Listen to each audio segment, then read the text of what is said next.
Welcome to the box office collection show with Ajay Yadav. दोस्तों, आज के बॉक्स ऑफिस कलेक्शन वीडियो में हम जानने वाले हैं भोजपुरी की पैन इंडिया फिल्म महादेव का गोरखपुर का 6 दिन का बॉक्स ऑफिस कलेक्शन, और साथ ही बात करेंगे कि फिल्म को कितनी स्क्रीन पर रिलीज किया गया है India as well as overseas पे। ये पहली फिल्म है भोजपुरी की पैन इंडिया की तरफ, लेकिन फिर भी पब्लिक इस फिल्म के बारे में जानती नहीं है।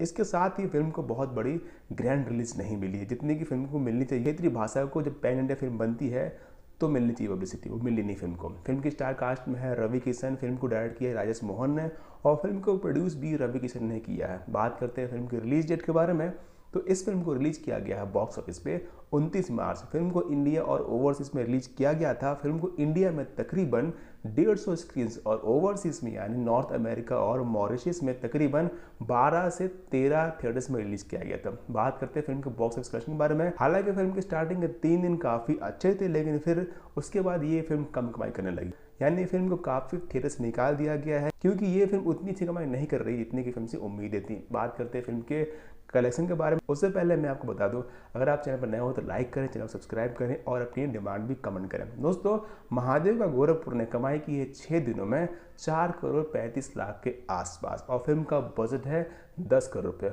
और ये बहुत ही ज़्यादा मुश्किल है कि ये फिल्म अपना बजट रिकवर कर पाए। हालांकि आने वाले दिनों में ये फिल्म आपको ZEE5 पर देखने में मिलेगी, यानी अगले महीने आपको ZEE5 पे हिंदी, तमिल, तेलुगु, मलयालम और भोजपुरी लैंग्वेज देखने को मिल जाएगी। तो क्या आपने ये फिल्म देखी है और क्या रहेगा फिल्म का life time box office collection, comment box में जरूर बताएं। मिलते हैं किसी और फिल्म के बॉक्स ऑफिस कलेक्शन या फिर किसी लेटेस्ट जानकारी। जब तक के लिए बने रहिए, देखते रहिए the box office collection show with Ajay Yadav. Thanks for watching.